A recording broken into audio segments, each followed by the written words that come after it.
Alright, welcome back everyone dito sa latest episode ng R&R. Hopefully, habol din natin yung RRM. And of course, abangan tomorrow, live natin morning, medyo before lunch with mag-RRW naman tayo para siyang German car, WRR. Iba naman ang pag-usapan natin. Pero ngayon, kasama natin, obviously, antok na antok itong kasama natin. Pero power rin yan kasi kagabi nintay ko hanggang 12 o'clock. Balita ko, nagjo-jogging ka yata, Sir Ronald? Nagjo-jogging ka daw. Oo, hanggang, Maraming ano. Oo. hanggang, hanggang 3 a.m. Kasi nagde-text ka pa rin sa akin. Sabi ko, bahala kayo dyan. Itulog ko na to. Itulog ko na to. Di ba? Kaya sabi ko, habol natin. Ang nakakatuwa, yung mga sinislice ko from last week pa, mukhang relevant pa rin. Kasi may isa pang huling slice na na-post. Ah, Okay naman, medyo 40,000 views. Ibig sabihin, medyo na-predict din natin yung direction of the wind. Kaya kahit hindi live yun, mukhang na-appreciate ng tao. But Sir Ronald, just very quickly, anong unang basa mo sa INC rally? Meron ba silang attendance sheet? Ano bang ginamit? AI, drone? Kasi nakita ko lang drone, yung drone ng SMNI, na yung isang angle, 20 times ginaganon ng drone. Parang ako mo na. Nakilala ko na lahat ng tao. Paulit-ulit yung drone shot, to the right, to the left, slow motion, faster, very fast, slow. Sir Ronald, naniwala ka ba na 1.5 million yan? Parang Hindi. mathematically Hindi. medyo Dahil may measurement kasi yan eh. May more square meter na scientific tao. measurement yan. Depende sa per square meter. Oh, Usually, geospatial. approximately, apat na tao yan, shoulder to shoulder. Kung dikit-dikit kung dikit-dikit, usually four yan. Tapos i-multiply mo per hectare. Tapos ilang hectares ba yung area. Tapos makukuha mo yung number. So kung i-multiply mo ng ganyan, more or less mga 400, 500,000. No? Malaki na rin. Pero ibig sabihin, it's nothing new dahil malaki naman talaga mag-mobilize yung iglesia. Malaki rin naman talaga mag-mobilize yung Jesus is Lord. Malaki rin mag-mobilize yung El Shaddai. No? Kaya usually napupuno naman talaga nila yung area na yan. Pero usually ay ino-overestimate yung numbers. No? Dahil hindi lang yung actual numbers, yung feeling mo gaano ba kayo karami. No? Kaya usually exaggerated yung numbers na lumalabas. Parang Wait, yung hindi. oh. Diba? Usually, hindi lang exaggerated. Minsan, estimate. Ito, Oh. 1,279,851 as of exactly 10 a.m. military time on January 13. Ronald, Yan yung clearly talaga hindi totoo. 8:51 na hindi Yan 8:50, yung clearly hindi totoo. Oo. 8:54. Medyo, Oo. may Oo. attendance sheet ba ng, ano bang ginawa nila? May alam mo yung card sa empleyado, yung papasok kay, Oo. ganyan. Bakit gano'n Yung ka-accurate? Ano bang, yung isa nga yung isa nga nag-report doon sa Storycon, yung estimate doon sa Davao Rally 250,000. Tinanong ko saang lugar 'yon? Ang sabi yung harap daw ng City Hall.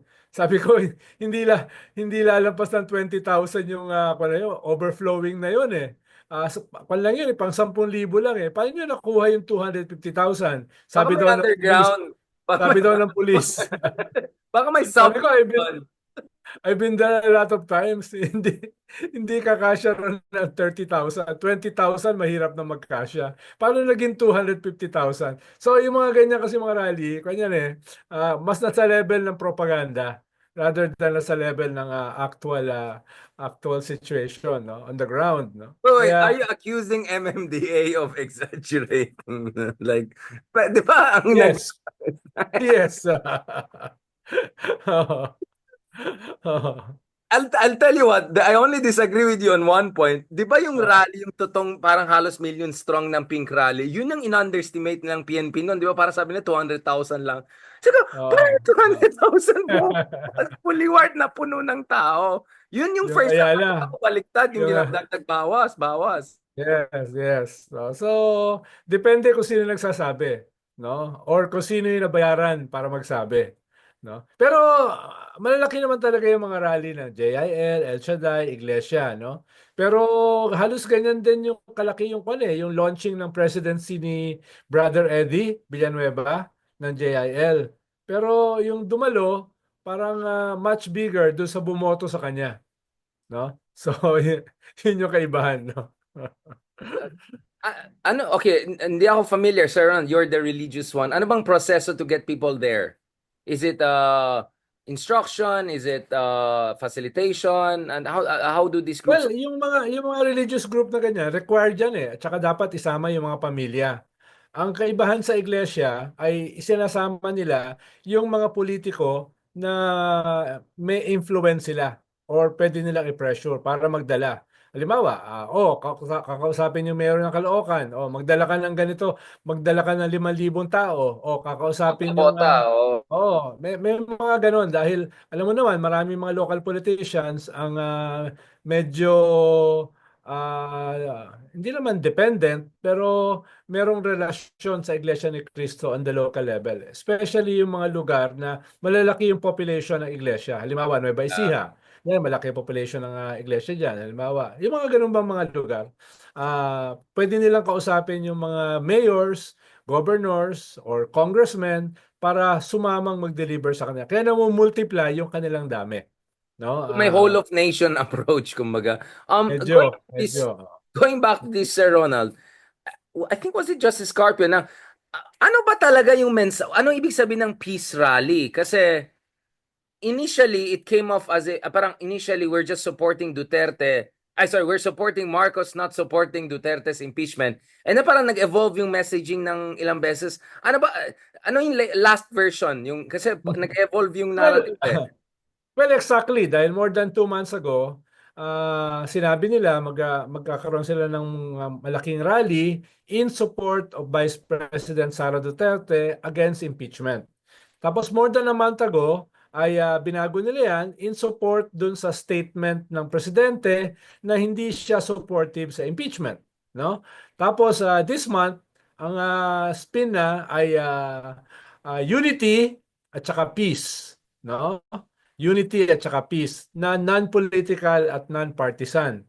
Kaso, nandun sa stage si Congressman Marcoleta, bumabanat sa gobyerno, bumabanat sa budget, national budget. Tapos dun sa likod, may kwarto ron, nandun yung sila Bato, sila Bongo, sila Robin Hood Padilla, kausap ng media, at yung backdrop nila ay yung poster o streamer nung rally.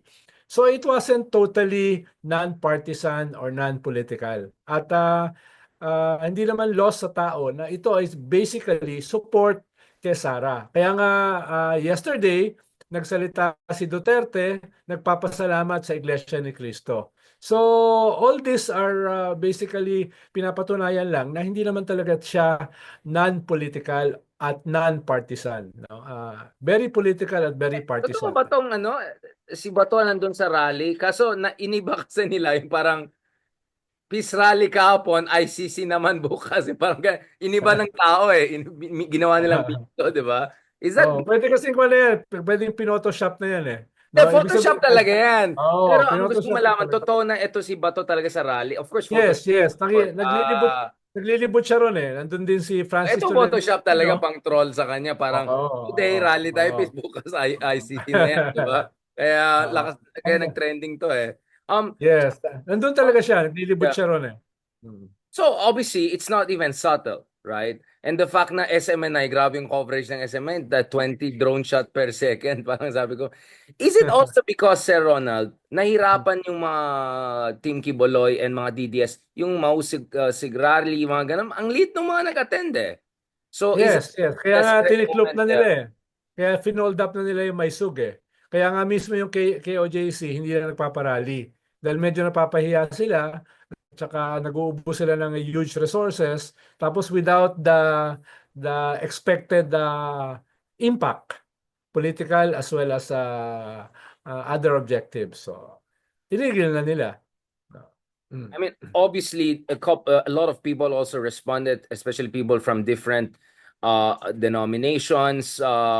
Yung iba, but there were essentially yung message ng iba is you cannot have peace if there's no justice. So yung iba nag-Ezekiel pa sila because they lead my people astray, saying peace when there is no peace, and because when a flimsy wall is built, they cover it with whitewash. Therefore, tell those who cover it with whitewash that it is going to fall. Right? Like There are a couple of very relevant verses, di ba, sa Biblia, both the Old and New Testament about the fact that you cannot just call for peace. Bible reading ka na. Hindi, I mean, what I'm saying is, nag-reply talaga lahat ng tao. Kaya ako naman, Peter, yung nilagay ko, di ba? Essentially, so different people put different verses to say na, well, if you want to come from a religious angle, let's not forget that peace doesn't come without justice. Okay, eto si Ronald. Well, kung tungkol sa tanong mo nga kanina, kung ito ay clearly support sa mga Duterte, kung ito ay clearly anti-impeachment, then it has nothing to do with peace. Dahil with 35,000 killed extrajudicially, what is so peaceful about that? With the case sa ICC against the Duterte, including Vice President Sara, ng crimes against humanity, mass murder, what's so peaceful about that? No? With the Duterte publicly supporting China, including their aggression in the West Philippine Sea, what's peaceful about that? No? So, yung corruption, massive corruption nung panahon nila, where Parmali and the DepEd scandals are just the tip of the iceberg, no? What's peaceful about that? Itong output ng Quadcom na sinasabi na si Digong ay nasa gitna nitong drug syndicates, pogo syndicates, na link sa extrajudicial killings ng thousands. What's peaceful about that? So ang matetain pa rito yung Iglesia ni Cristo eh. Is this the kind of peace na gusto nyo? Is this the kind of peace na dinedepensahan nyo? So eventually, pag nag-cascade yan sa kanilang base, baka magkaroon sila ng problema. Dahil nga, there's nothing peaceful about the Dutertes. No? Yun yung, Baka kahit, magulo anong mga tignan mo Duterte, no? wag na natin pakialaman para wala nang lalong gulo. Parang walang lalong gulo. Baka it's more along those lines, Sir Ronald. Yes. But going back to this, was that a show of force that would create the effect that was intended, or was that more like, okay na tayo, pwede na tayo mag-move on, back to business na tayo, let's look at the case. Do you think it's more like that? Kasi a couple of Solons reminded that, well, kahit 1,000,000 lumabas, although many would question that mathematically, 41% sa SW survey ay nagsabi, in a population of 120 million, that's almost 50 million people being okay with impeachment. So what is 1 million when 50 million are there? Or are you going to say that, well, 50 million may be open to impeachment, but iba pa rin yung mag-mobilize ka ng talagang warm bodies? Can other groups also mobilize warm bodies? Catholic groups, other civil society groups. What is your take on this? Kailangan ba ng counter-mobilization na as big? Or do you think it's just important? Tingin ko hindi kailangan dahil malinaw naman yung counterweight diyan eh. Malinaw naman halimbawa yung mga surveys supporting yung ating cause to defend our West Philippine Sea. That's more than 90%. At itong mga Duterte ay clearly against that. So, bubunggo sila dyan. Malinaw yung 74% na supportive do sa ICC case, ICC international warrant kung sakaling darating, no? That's bigger than the 41% na sinasabi mo na directly sang-ayon sa impeachment, no? Yung lumabas na support sa Quadcom, that's almost 2/3 ng ating population.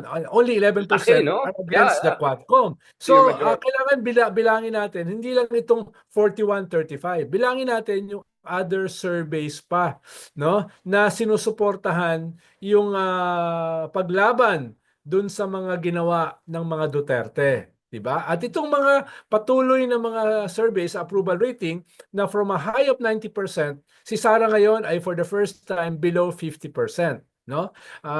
Even yung mga bago katulad ng SWS, no, ay bumababa si Sara. Of course, yung SWS bumababa rin si BBM. Pero ang medyo dramatic ay yung pagbaba ni Sara from a high of 80-90% na ngayon ay kalahati na lang noon. So ang titignan ang natin taas ay din ng disapproval of 28%. So actually, our net approval is 1/4 of what it used to be. yes. Comparable to our father. That's very important. Sir Ronald, just to be fair, dito sa mga kaibigan natin, yung favorite mong columnist na hindi pangalan Richard K. Daryan, na meron siyang sinasabi na malicious daw itong survey na yan. At every time I'm with Justice Carpio, we talk about the Davao School of Constitutional Studies. Meron din pala Davao School of Statistical Studies, no? Ayon dito, ito attack nila sa akin kasi sabi ko, fact, more than 40% of Philippines support impeachment. That's tens of millions.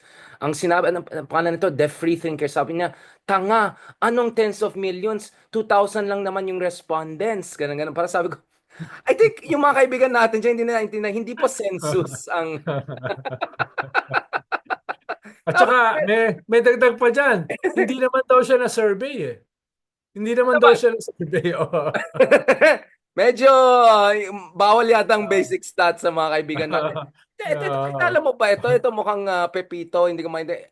EB Jugalbot. I mean, who are, who are these people? yan ang problema sa iyo, Richard, eh. Pumapatol ka sa mga bumabalat sa iyo. Hindi, Dapat hindi, tignan mo hindi. na lang siya positively, no? Ang puno ng mangga, pag namumunga, binabato. Sabi ng lolo ko. So, ibig sabihin, may kaunti kang bunga kaya ka binabato. 'Di ba? So, makinig ka na lang sa mga matatanda. Huwag mo masyado patulan lahat yan, no? Binibigyan mo lang sila ng kwan eh, ng space eh. Binibigyan mo lang sila ng kwan eh, ng pansin. Ako, I Pero, just ang smile. I ganda just kasi, ang laugh. daming emoji na tawa eh, 98%. Speaking of, wag mong bigyan pansin, oh, guess what? Oh. Isang paborito natin dating senador, nag-message nung isang araw, yung sinabi na toxic masculinity tayo, tapos sabi niya, ano ba naman to? Sabi ko, exactly. Pero hindi ko na po i-post kasi sabi ni Ronald, not worth making patol. Pero nakikita. Kaya sabi ko, maganda patulan, kaya pagtawanan, kasi kung mukhang syunga, pagtawanan mo na lang para matapos na. Pero hindi pa ako Hindi, tapos. pero kung babasahin mo kasi yung mga comments, may mga sumasagot na eh. No? Wow. Ikalawa, kung babasahin mo yung dami na nagbe-view, hindi naman ganun karami. Pag nilagay mo sa Facebook mo, katulad ng ginawa mo, edi lalong Hindi. dumadami. Lalong dumadami. Oh. Pero marami Oh. yung emoji na 99% tawa. Pero speaking of ito, itong Davao School of Statistics, ito favorite columnist mo, hindi ko napapangalan, ikaw lang nagpapangalan. Oh. Kino-question niya yung SWS, hindi daw legit yan. Nung time na mataas si Sarah, hindi nila kino-question na SWS naman time. Pero ngayon biglang galit daw sila. At ito statistical analysis ni Kuya, hindi ko na kung background, journalism yata ang background to. But anyway, SWS poll asked 2,106 Filipinos about their views. A huge 53% said they weren't aware of such a move to remove Sarah. So, nag-nitpick talaga siya at kine-question niya dahil strat-based ADR daw. So, dilawan daw yung ganyan-ganyan. Ano Mas masasabi mo matindi nga dito? yung banat eh. Hindi lang dilawan eh. Oo. So, ano masasabi? No, The Big ganun yung, C. ganyan na naman sila eh, diba? Itong The Big C. mga Hmm. matatalino natin mga kaibigan na na taga-kabila na hindi ko maintindihan, we should have, ano daw, bati ako binanat kasi ako dito, sabi niya ito si Ray Haydarn, dapat alam niya yung basic statistics, mga wet lang parang hindi po census to. So are there other surveys also like Okta or Pulse Asia? You shouldn't be surprised. Although I'm sure na ka-questionin din nila yan na bakit 1,000 lang na interview yung mga walang Well, background. halimbawa, yung pagbaba ni Sarah sa mga surveys, lahat yan eh. Even yung paborito niya, yung Publicus, na bumababa siya ron. So, kung titignan mo yung pagbaba, yung trajectory, ako yan, parang halos universal sa lahat ng surveys dito. No? Even yung mga surveys na wala ako masyadong tiwala. Oo. Just to be clear, I think more like yung isa gustong-gusto niya si Sarah. Like, the other way around. I'm not sure gaano ka-requited ang dynamics, but I don't want to go there. Um, Hmm. Sir Ronald, hi. Can we say that fundamentally what we're seeing right now is mutual destruction? Kasi I'm also looking at BBM's number. It's also very bad compared to your boss, Pinoy, compared to Digong. Ang baba ng approval ratings ni Marcos. These are historically low numbers. Grabe. I mean, we have to go back to Arroyo's time probably to find something comparable. Dapat ba mag-panic mode na si BBM looking at these numbers? Well, yes, dahil mas mataas lang siya kay GMA eh. Yun nga, No? exactly, di ba? Tapos maraming mga problema na hino-haunt siya. Yung usapin ng namatay. Wala nang Okay namatay. lang. We're good, we're good, we're good. Sino Ha? Who's Namatay, hunting who? namatay yun. Namatay kasi hindi ka namatay. Akala ko Kasi namatay. sabi mo, may nag-hunt, biglang may namatay. Like, Oh my God! What's going Kala ko on? namatay yung laptop, bigla nagdilim eh. Hindi, okay lang. Ikaw na, sir. Oo. Sige lang, Sir Ronald. Oo. Buhay pa So ano tayo. yung tanong mo Sabi kanina? na, distract ka. Hindi, pa-panic mode na ba si BBM? Kasi sabi mo nga, di Well, ba? Since sabi ko nga, Arroyo, we haven't seen his number. sabi ko nga, pinakamataas lang siya kay GMA, which is not which is not very positive, It no? is not a base you want to base Oo, on. No? yun yung una. Ikalawa, halimbawa itong record high self-rated poverty, 63%. Medyo mataas yan, ha? The worst The since highest in 2 decades, 1996. Oh. no? Tapos halos ang sinasabi nila paabot na sa kwan sa level ng isang kwan ng crisis level. So, kung hindi nila ayusin yan, that's basically food poverty eh. That's basically food inflation, no? That's basically lack of productivity sa ating agriculture. Dapat yung palitan yung Secretary of Agriculture, no? Dapat yung palitan yung mga nagpo-produce ng ating mga pagkain. At more Wait, importantly, Sir Ronald, just dapat durugin niya yung mga sorry, sorry. kartel. Sorry, Hmm. Sir Ronald, let me clarify. Meron tayong Secretary of Agriculture. Akala ko Secretary of Aquaculture. Yung Tama, tama. Oh, parang isa siya sa problema. Parang cartel din siya no? Parang cartel din siya. Sabi ng presidente, sabi ng speaker, no, kailangan durugin yung mga cartel. Dalawang SONA na tema niya 'yan, yung mga cartel, yung mga smugglers, yung mga hoarders. Pero wala pa ako nabalitaan na nakasuhan o nakulong. 'Di ba? Tapos lumalala ang food inflation, lumalala ang scarcity ng pagkain kaya tumataas ang presyo ng paborito mong kamatis, no? ikaw, yeah, Record hindi extra yun, rice. no? Kamatis. Etc. Tapos ito yung record high na self-rated poverty. Tapos ito pa yung impact ng budget, no? Etc. etc. So lahat ito ay syempre partly problema ng messaging, pero partly problema ng governance. So what are they doing? Who's manning the store? No? Kaya yung narrative uh, dun sa monstrosity ng mga Duterte ay namamasahe dahil lumalabas itong ganitong klase mga problema ng gobyerno, ng bansa. Kaya natatabunan yung napakaganda na Quadcom report, no, na two-thirds ng populasyon ay sinusuportahan. So nababago yung narrative, nababago in favor of the Duterte. Kahit ang daming pwedeng ibanat sa kanila, kahit pwedeng ibalik yung ipaalala sa tao yung kanilang monstrosity, 'di ba? Ang problema, ito yung mga lumalabas, no? At kung hindi nila 'yan ipipin down at bibigyan kahit man lang ng panimula na solusyon, no? Mayayari sila. Maraming low-hanging fruits eh. Maraming low-hanging fruits na pwede silang gawin. Halimbawa, yung hinihingi ng labor na 150 peso minimum wage increase. The second since 1989. Since 1989, no? Yan ang second request for a minimum wage increase. Ibigay mo na yan, no? Bigay mo na yan. Ano naman 150 pesos, no? Yung gusto nila magkaroon ng impact sa across the board, tanggalin yung excise tax for at least 1 year. Yung excise tax, lahat yan tatama eh. Food, transportation, no, inflation, lahat tatamaan May yan eh. positive So, multiplier. oh, that's 12%, no, of the cost of gas, etc. So, ito yung mga low-hanging fruit na hindi kinakailangan ng legislation. Pwede itong gawin ng presidente, no? Kaya yan, 1, 2, 3, 4, 5. Isang supplemental budget para sa education, isang supplemental budget para sa 4Ps ng DSWD. Yung ganun ba na pwede mo nang gawin together with low-hanging fruits para makaalis ka dun sa rat na kinakahulugan mo ngayon dito sa crisis na ito. No? Pero hindi ko alam nga kung who's manning the store. Sino nagka-crisis management? Sino nag-aayos ng messaging? No? Marami Ah, yatang pinto eh. May mga pumapasok sa pinto, sa bintana, sa roof.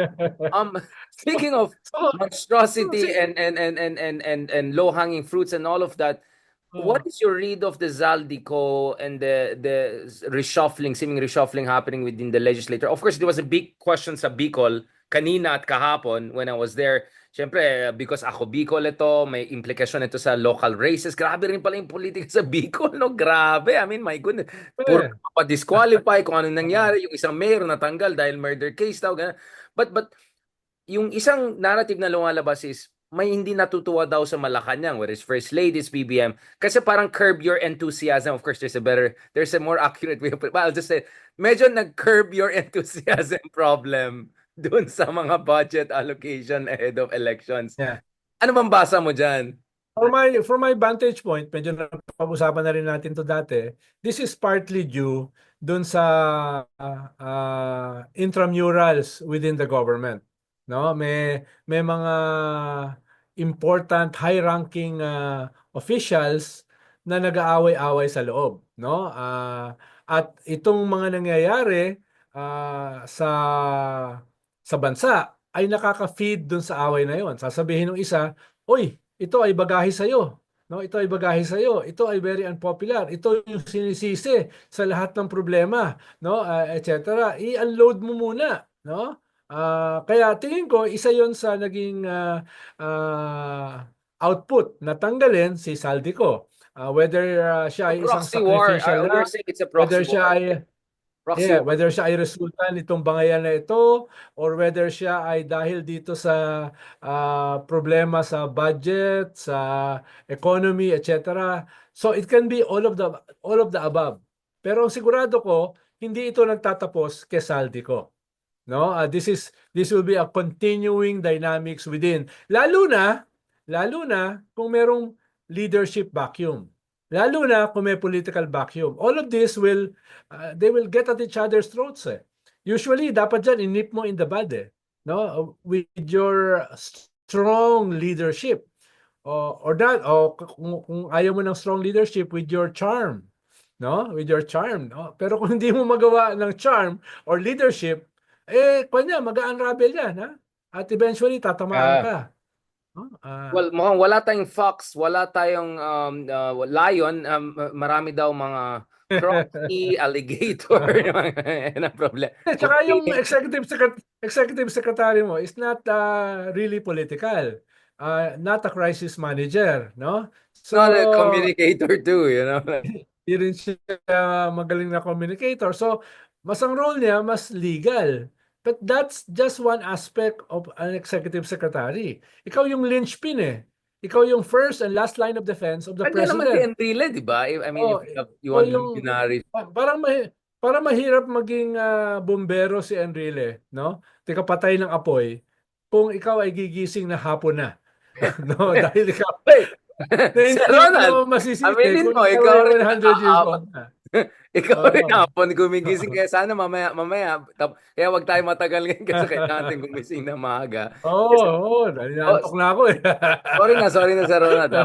Don't worry, papatapos na to. Oo. Kasi pinahintay mo ako kagabi kaya pawi yan sa akin, nagtampo ako sa Charot.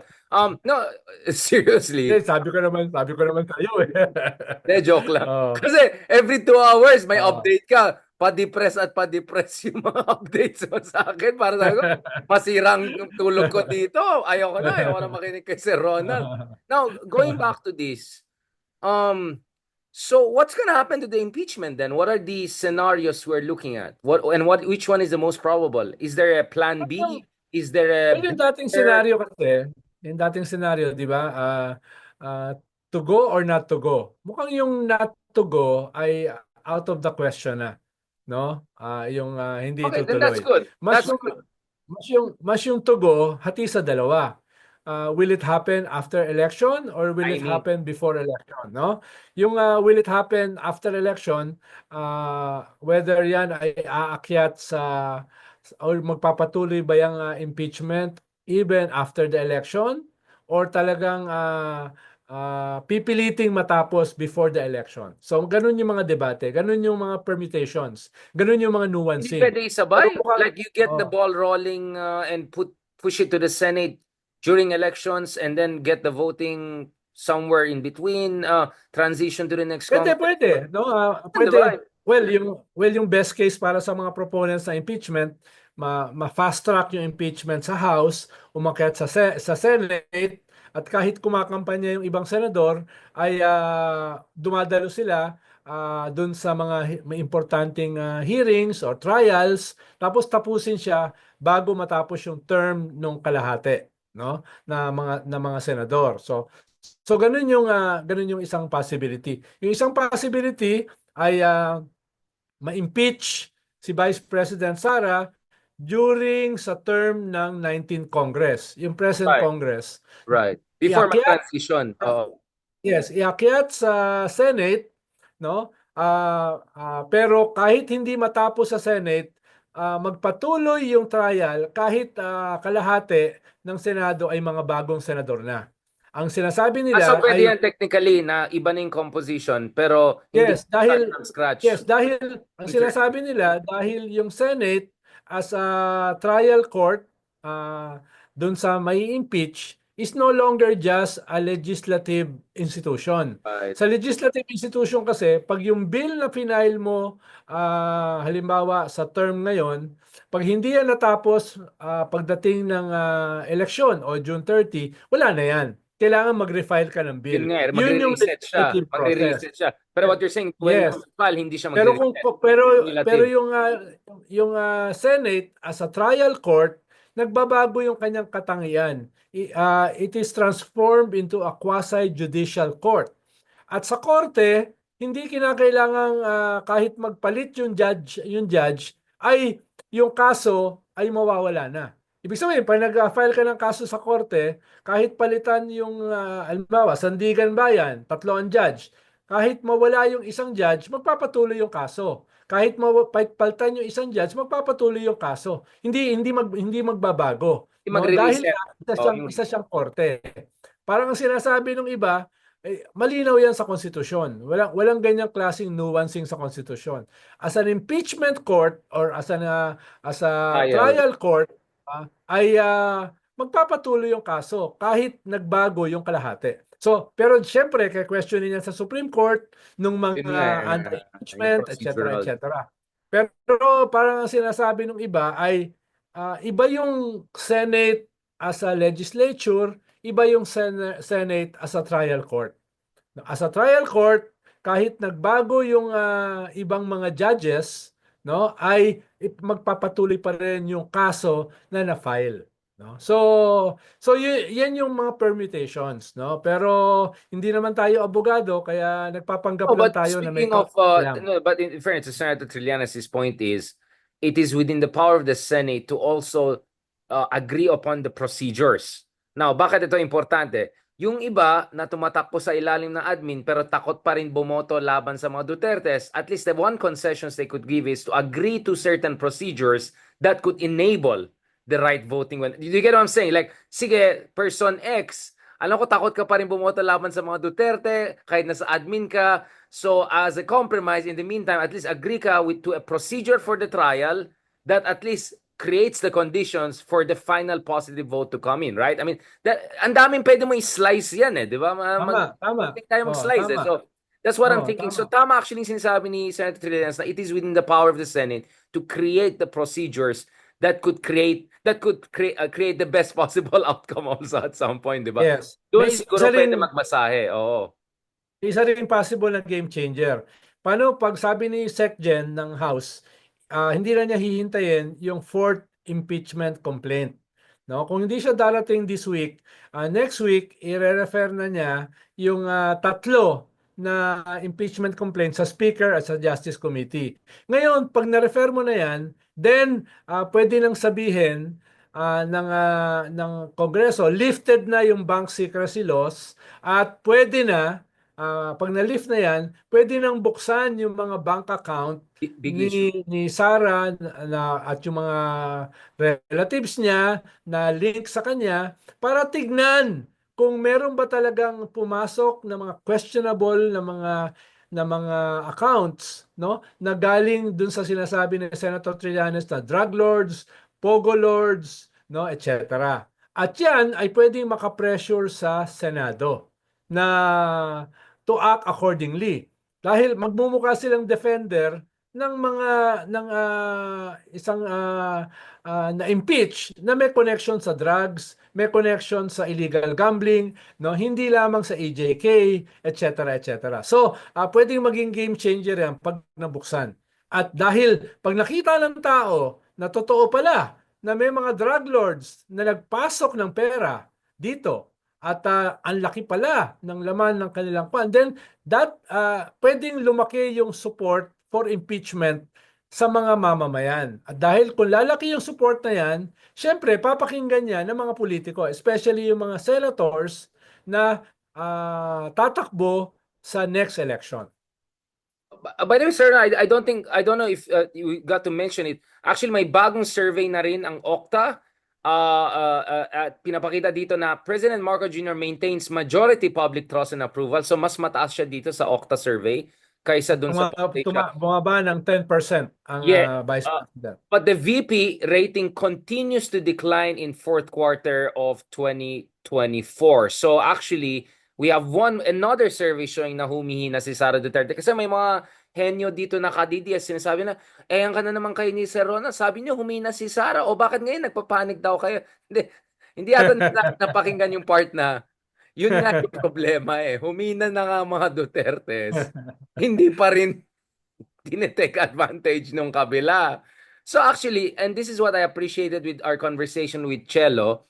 By the way, it was very constructive. It was very interesting. Beautiful conversation. Great conversation. No, actually, kasi Sir Ronald, ang pinaka-worry natin dito, di ba, is that yung mga progresibo, yung mga palaban, at to a certain degree, yung mga katulad mo at katulad ko, who are all out supporting accountability and justice, baka tayo ang nagpapagamit dahil yung mga trapo ayaw gumalaw.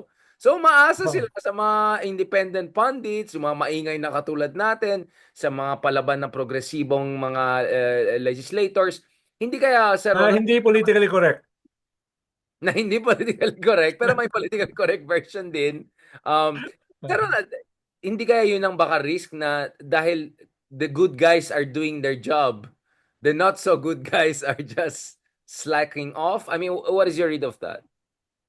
Yeah, ang problema ko kasi ay lagi ko naman sinasabi, parang kwanto labanan ng perdigana. Yung mga forces at play ay paramihan ng pagkakamali, hindi pagalingan, no? Kaya ganun ang Race to the labanan. bottom. Oo. 'Di ba? Halimbawa, the government already had Duterte's had them on a corner, no? They're just about to go for the jugular or let the Damocles swords fall on their heads, no? Pero parang biglang nabitin. Biglang biglang biglang yung kanilang jugular ang naging vulnerable, no? Yan yung So, plot twist how, eh. how can that happen almost overnight, no? So, so, Ito yung, pero ito yung parang mga Squid Game na akala mo panalo na. Ito na, panalo na biglang last minute sumablay, di ba? oo. Parang So, gano'n na yan. yan yung problema, no? At hindi dahil parehong magaling, no? Dahil nga ah, parehong mahina. Iba Uy, sana yung sasabihin ko eh. Iba sana yung sasabihin ko eh. Pero hindi, ayan, hindi. Sir ko na Ronald, lang, parehong mahina. So, let me save you. pero sa ganyang klaseng labanan kasi, Richard, kung parehong mahina, parehong kinakapos, ay kung sino yung pinaka-aggressive, kung sino yung pinaka-ruthless, baka yun yung mag-dominate. No? Baka yun yung makabuelo. No? Dahil kung pantay sa IQ, pantay sa intellect, no? Pantay sa common sense, no? From the bottom. Etc. From the No? bottom of the Oh, ladder.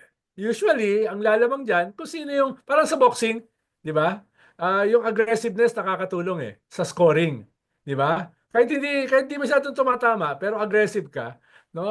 Kung para sa judges, ay nagiging bias yung judges para sa'yo. No? Sir Ronald, ang taas pala ni BBM dito sa Okta survey, 65% 60, siya. 60, oh, Oh, 65. 66% sa NCR, 74% Balance Luzon, 65% Visayas, Mindanao lang talaga siya kulelat, ABC 66, D 65, sa ilang siya medyo mahina 60, which makes sense because of the food inflation, no? At Pero saka sa SWS, pantay sila. pantay sila. Practically. Pero Oh, dito, sa ang baba ni SWS. Sara kumpara kay Bongbong. 49 lang siya compared sa 65. She's only 30 in NCR, which kind of tracks with the Pulse Asia. Only 20 Yes. sa Balance Luzon, almost a quarter. Yeah. 61 sa Visayas. And then this is very believable, 90% pa rin sa Mindanao. Where she is very weak is ABC, 47%, and D at 48%. Only Sai, medyo mas malakas siya, 60%. So, of course, dito, kung ako si Cheese Oscadera, hindi ako matuwa dahil ako yung pinakamataas dun sa... Di ba si Cheese yung pinakamataas dun sa Pulse Asia? At Oh. 56% yata or something. Dito, number 2 lang siya. Uy, si Martin! 58%. 61% sa NCR. Sino to mga to? Like, ano? Pero makakabay siya sa amin na, ay, wala akong sinasabi, ah. But this is an interesting, ano, ah. This is an interesting survey, ah. Ang distrust ni Sarah, 28%, which is almost exact as Pulse Asia, but only 12% kay BBM. So, yung net, ang laki nung difference ni BBM at saka ni Sarah in terms of net approval rating, almost malapit na 25 points, almost 30 points yung kanilang net difference. So dito, tambak talaga si Sarah dito sa Okta survey na yan. Okta. Ayan. Yeah. Yeah. Buti hindi nakita niyang favorite columnist mo to. Titirahin na naman nila yung Okta. Kawawa naman. Okta, UP yan. Legit yan. Kaibigan natin yung mga sila Sir Ranjit. At tama, last year pa nila na napapredict na si Rafi is in the pole position. Ngayon, nakikita na rin natin sa mga ibang survey. So, sorry. Oh, iyak na kayo. Ayan. Sir Ronald, um, last part, obviously you're also following the drama in South Korea, no? So finally si Kim Jong Un, sorry, si President Yoon ay na-arrest na at dinala na for interrogation and all of that. Do you think, kasi di ba ang nangyari, yung mga followers niya talaga pinapaligid yung bahay niya. Grabe, nag-hunker down. But eventually, the police was able to get through. Siguro may General Torre din sila. General Kim Jong Torre sa sa South Korea. Um, what do you think that says about potential warrants of arrest for Duterte in terms of implementation? Should we be encouraged by the Korean case, considering how organized was the Yoon Conservative Party support? At talagang ang laki nung, di ba, talagang nag-overnight sila dun sa bahay niya ni Yoon. For a moment, natakot na yung pulis eh. Nagpapasahan na lang. Well, well, ang kaibahan kasi, iba yung system nila eh. Parang ito yung PSG nila, di ba? Yung PSG nila, may ibang command siya eh. Hindi siya necessarily under ng AFP eh. So, yun yung parang difference nila. At malaki siya kahit, paano presidente pa naman siya eh. Na tinanggal, di ba? Ah, ano ba siya? Na-impeach, di ba? Na-impeach. At hindi yata kaagad mawawala yon yung security na yun, na medyo malaki. At yung nagtayo at yung naging head nung presidential security na yan ay kasama niya doon sa nagdeklara ng martial law. Yun, So, yun. so Yan ang ibig love ko sabihin, kay Sir Ronald, yung mga ganyan oh, marites, tinitignan mo eh. Yung mga... kasama kasama Correct. yung security na yan dito sa ginawa ng presidente. Kaya solid sila. Pero tingin ko na-diffuse yan dahil may mga backdoor negotiations na yan. Dahil yung pinakamalaking pa rin partido ay yung partido ng presidente. O at least yung natanggal na presidente. No? Yan pa rin yung pinakamalaking partido. Kaya tingin ko may backdoor yan. No? Huwag mo naman kami ipahamak, no, sa ginagawa mo, pati kami tatamaan diyan. So, save your Baka political mag-civil war daw party, eh. Baka no? Dahil mag-civil war, baka North yes, Korea will take advantage. yes, kung masisave mo yung political party mo, baka mas maayos pa namin yung future mo, no? Baka hindi ka pa masyadong parusahan. Etc. So may mga ganung possible na backdoor negotiations. And Ah, one more thing, Secretary of State Anthony Blinken was just in South Korea last week. Kutob ko, mm, kinausap niya yung military and all, no? I think the American hand is yes, very much a yes. big factor. Now, we cannot afford a major ally like South Korea. Speaking of major ally, nakita mo yung video ni Hack Seth, yung confirmation speech niya. Hindi niya alam ano yung ASEAN. Tinatanong sa Hindi ko kanya. nakita. Oh my God, Ah. pakita ko sa'yo. Wait. Nagte-trending na siya ngayon. Ito. And in Ah. Australia, you're trying to work on submarine. Ito. The importance of at least one of the nations in the ASEAN, and what type of agreement we have with at least one of those nations, and how At least many one. nations are in ASEAN, by the way? I couldn't tell you the exact No, you amount of could, nations in because that, you're but it's in South Korea and Japan and in AUKUS with Australia. You're trying to work Okay. on submarines with them. Mr. data Hegseth, transfer none with of those them. countries We are have in allies ASEAN. across. None of Hindi niya alam ano yung ASEAN. Padala mo nga sa akin para mapagtawanan ko bago matulog. Yan. Tapos, hindi, kahit isa din niya masabi. Hindi niya masabi. Gagamitin na naman ng mga DDS yan. Pero actually, sabi ko, kung ikaw DDS, magpapanik ka. Alam mo bakit? Kung hindi nga nila alam yung ASEAN, ba't pa nila tulungan si Digong na napaka-echekwera sa ASEAN? Like, actually, it's not good if you're Duterte. Gagamitin ng mga tayo. Pero I'm sure kung sasabihin nila Marcos or Imelda, yeah, I know where that country is. Pero anyway, yung number 2 naman niya, we had on our show, si Elbridge Colby. I'm sure he knows what's ASEAN. So, pero grabe talaga yung Trump administration. What do you feel about Oo. Trump? Pupunta ka ba sa inauguration niya, Sir Ronald? Sa ano ni Trump? I have to check my schedule. No? I have to Imbitado check ka my ba schedule. dun sa Oo. open field? Kasi magda-drone shot din yung SMNI, magpapadala din ng drone nila para tulungan si Trump, para paulit-ulit nila yung isang angle na ganyan. Baka daw yung magka-count kay Trump yung MMDA po natin. Special request si Trump na, Pwede. can we request the Philippine Ang MMDA alam ko, ang dadalo sa Pilipinas ay isang deputy speaker lang eh. Oo. na hindi Zaldico, ano, charot. Na, Oo. yung- Hindi hindi naman deputy Sandro speaker si Marcos? Saldi. Sandro Ha? Marcos? Hindi siya. No, isang deputy speaker lang ang dadalo. Tapos of course, si Babes Romualdez. So, Kaibigan natin yan. medyo Sige, malaki balikan natin. yung delegation. No? Oh. Oo. So hindi totoo na imbitado si Sara pero hindi si BBM. Ano? Hindi, mukhang mga kwan lang eh, hindi naman masyadong marami yung heads of state na inimbita. Mukhang mga diplomatic corps yung inimbita. Pero hindi ko alam yung ganyang sistema sa kanila eh. Ah, And ikaw, last one, para magkaroon tayo ng away ng konti. Sir Ronald, hindi ko alam totoo yan, pero sabi ni Kristan na sinabi daw ni Chelo, hindi ko natanong saan, na worst budget daw itong budget ni BBM. Totoo ba yan? Kasi parang I can think of also very other bad budgets like pandemic budget ni Digong, Marcos Sr. budget, I don't know, Arroyo budget. I don't know if she said that. I should have asked her. Pero yun ang basa nung iba. Kasi kausap ko si Kristan nung isang araw. Sabi niya, yun daw yung line ng mga ibang. Baka hindi Chelo, baka sila yung mga ibang economist yan. What is your...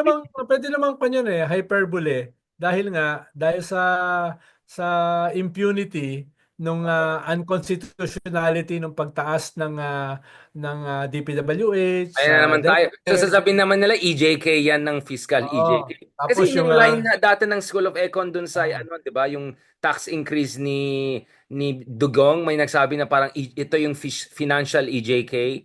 I think we should be careful, 'di ba? Kaya nga, baka dahil sa handling ng messaging at saka nung BICAM na pinagsama-sama mo lahat ng mga education institutions, no, even yung Philippine National Police, even yung Academy, PNP, mga judicial etc. para academy. pataasin yung education, pababain yung DPWH, para yung mga ganun ba, parang ang dating napakasama naman itong budget na ito, no, napakasama naman ito, binawasan mo yung, pero mo sa height ng self-rated poverty, bigla mong binawasan ng 50 billion yung 4-piece. Yung mga ganun ba na, hindi pa tayo nakakaipaw sa pandemic, nagsisimula pa lang tayo mag-recover, biglang siniro budget mo yung PhilHealth. No, yung ganun, yung dating na napakasama naman ito. Mas hindi talaga yung kinumpara mo, budget by budget, mas yung dating eh. Mas yung dating. Kaya nga sinasabi ko na perdigana, dahil dapat na ipaliwanag mo ng mas maayos, no? At para hindi nagmukhang napakasama ng budget, no?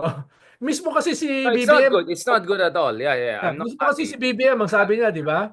Hindi ko pipirmahan dahil kailangan naming ayusin yung para mag-jibe sa konstitusyon. Ibig sabihin, inamin ni BBM na unconstitutional yung budget. No, kaya niya hindi pinirmahan kaagad. Yung ganun ba na mga patong-patong, talagang ang dating, napakasama naman ng budget na ito. No, parang ganun. So do you think that Hindi dahil doon sa mga data talaga. ganito karami kumpara nung budget ni Digong, kumpara ng budget ni Pinoy, kumpara ng budget More like ni garapalan Dave, talaga no? yung Mas yung garapala kaya nagmumukha siyang napakasama, no? Yung ganun. Oo. um, so does that mean na Zaldico is not the first head to roll? Kumbaga, if this were indeed a case of reshuffle, that this could go all the way to the very top of Well, ang sinasabi ko lang ay hindi pa 'to tapos. Whether may susunod is another thing. Ibig sabihin ng hindi pa tapos, pwedeng makabawi, no? Yung mga medyo nabawasan, no? Pwedeng makabawi sila. Pero pwede rin na yung nag-offensive na para gawin 'yan ay go for the jugular, no? Kung kaya mong gawin 'yan sa pinakamakapangyarihang tao sa Kongreso, baka mas tumapang sila na gawin 'yan dun sa pinaka-ulo na talaga, no? Which is the speaker. So, hindi natin alam yung balance of forces sa loob ng yeah, gobyerno. exactly. Basically, the balance of forces revolves around the ears of the president. Sino ba mas pinapakinggan? Ng presidente, ng first lady, no? Sa lahat ng 'yan. Yeah, but they should have their some basic reading also. I mean, they can see the headlines, they can see, I mean, hindi naman Shakespearean King Lear level si BBM na totally deracinated. Sir, Baka Shakespearean that was my fear. Actually, I was giving a way out, pero you took the bait. Sir Ronald, no. So hindi to so ito na. So hindi siya good Machiavelli, Shakespearean pala siya. Okay. I think that's a good spin. Just ito talaga promise last point na yan. I always say one of the biggest problem of King Lear, of BBM is wala siyang katulad ni Aquino at saka Digong when it comes to conciliary. If alam ko, Sir Ronald, you're a man of conviction. You're a man of very high moral standards. Pero sabihin natin, Sir Ronald, para sa bayan, meaning para magkaroon ng hustisya sa mga Dutertes, if BBM asks you, he gives you, let's say, 15 minutes. You only have 15 minutes, Sir Ronald. Alam ko madaldal ka. Marami kang masabi sa 15. Napanood ko yung pinagsasabi niyo ni Haydarian na kairita. Shakespearean na pala ako ngayon. What is your blueprint for him? Like, ano yung mga kailangan niyang gawin in the next weeks to really get things back on track, no? In terms of making sure, of course, preserve his own interest, but more important, preserve the country's interest and bring a measure of justice. Kasi otherwise, di ba, Sir Ronald, RevGov na yung mga nagiging conversation, as Justice Carpio said. So this is not about Marcos Duterte. Well, una, gawin ko na yung mga low-hanging fruit, no? Para not really to diffuse, pero para ipakita na meron akong ginagawa. No, yung mga low-hanging fruit gawin ko na. Ibigay ko na ito, gawin ko na ito, no? Sabi nung kanyang Secretary of Agriculture, dadali nila sa 58 peso yung bigas. Sabi ko, what was that about? What was that about? Aquaculture kasi expertise. Ibaba mo sa 40, no, medyo symbolic 'yon. Kahit malayo pa sa 20. No, ibaba mo sa 40, no? Kahit yun, mga ganun na bagay, no? Yung paano tatamaan yan itong self-rated poverty, at least makikita may ginagawa ka, di ba? Dito sa food inflation, makikita may ginagawa Why ka. not give subsidy? Why not, Sir Ronald? Give like suddenly 50,000 to each family of farmers with this amount of hectare. Hindi pwede paano yung ayuda kasi sa drop in the bucket Pang isang araw lang yun Ubus ka agad yun di ba? So, lagyan mo ng something more significant. No? Something more significant. Halimbawa, a 40 peso per kilo na cup sa rice, no? Mas maganda kung 35, pero ibaba mo muna sa 40 yung sinasabi na 60. No, significant 'yon. Mararamdaman ng lahat 'yon. Yung 150 peso wage increase na 2 taon nang hinihingi at the second wage increase since 1989. Ibigay mo na. Paano, mahabang proseso pa naman 'yan No, pag-uusapan pa 'yan ng DOLE, pag-uusapan pa 'yan ng regional wage boards, etc., etc. Ano ang exempted, ano ang hindi. So mahabang proseso pa 'yan. Pero nasabi mo na. na I am for a minimum wage increase of 150. So, yun yung halimbawa na ikalawa. Medyo babango ka na nun eh. Sa At hindi akin, ito mas populist, dramatic. no? Sir Ronald, this is not Yeah, populist. yeah. Yes. Excise tax. Suspend mo for one year, no?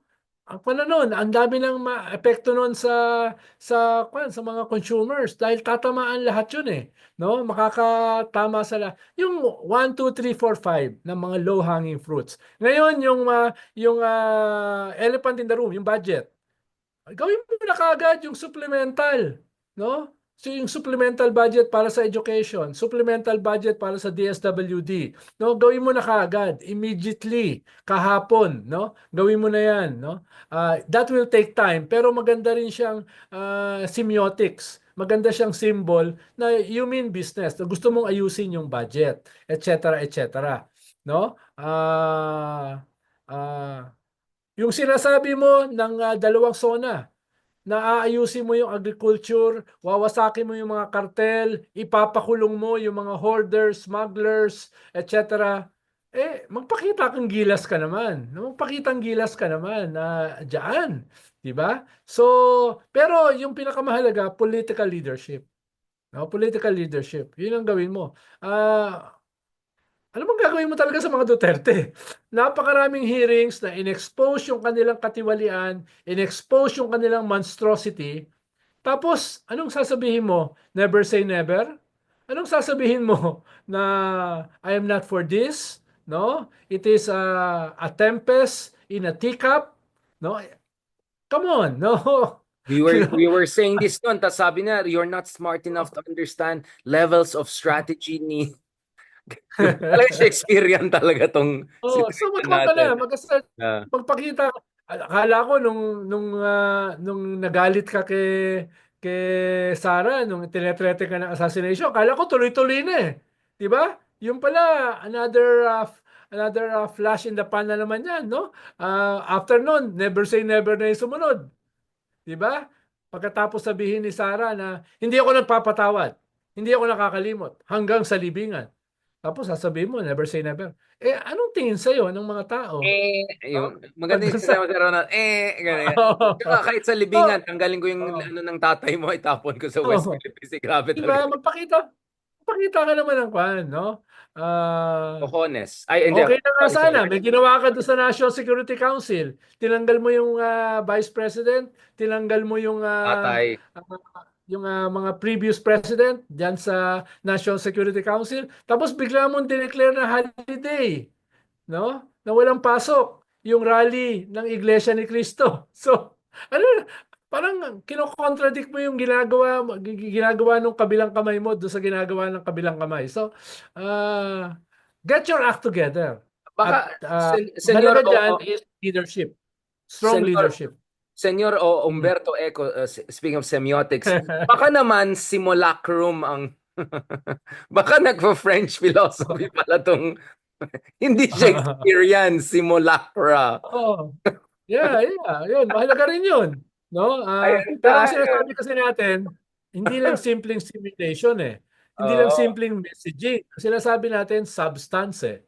No, lagyan mo na rin ng substance, no? Para hindi ka naman masyadong pag tinilad-tilad yung iyong simulacra, makikita may laman naman sa loob. No? May laman naman sa loob. At Sir Ronald, do you think talagang kung tuloy-tuloy yung palpak na the RevGov idea which is wacko and crackpotty might sound Mahirap kasi mahirap kasi mag-RevGov kung yung alternative is openly pro-China. yun. No? Mahirap So hindi pwede mag-RevGov. RevGov na walang involved ang Duterte, hindi pwede yun. Like tanggalin mo yung dalawang Unibrats, hindi ba? Well, eventually kasi pupunta yan sa kwan eh. Pupunta yan sa isang Sila mag-take political, advantage. Yeah. pupunta yan. Hindi yan pwedeng military lang eh. Eventually magkakaroon yan ng political component, no? At Paano sino kung yung tayo, Sir Ronald, kung nasabi nung mga ex-military na si Sir Ronald, Richard, yung mga toxic masculinity nilagay doon sa yung tatlo tayo ni Christian, yung mga dude pare broadcasters, tayong gawin council, civilian council, hindi ka papayag? Ay, hindi, papayag ako. Talagang Yan ang Oh, sabi ko, huwag kang papayag tayo Oo, eh. pareho ako. Wala akong Magkakaroon tiwala ng sa blood. sarili natin. Ayun lang baka magkaroon ng bloodbath. Pagka magkaroon ng second purge, I mean, Oo. medyo magta-Trotsky Stalin tayo. Speaking of Trotsky Stalin, bukas na natin ituloy yan, Sir Ronald. Maraming salamat. Mabuhay ka. Nakabawi ka na. Hindi na ako tampo sa'yo. Kasi kagabi tampo ako every 1 hour. Mas depressed. Hindi pa kami tapos, Sir Richard. Lungkot to. Huwag ka naman padala ng message sa akin. Matulog na nga ako. Okay, Sir Ronald. See you later. Breakfast tayo. Hey, Tuloy natin. see you, Trotsky at saka see you Stalin. later. Buka rin. Sige, sir. God bless. Good.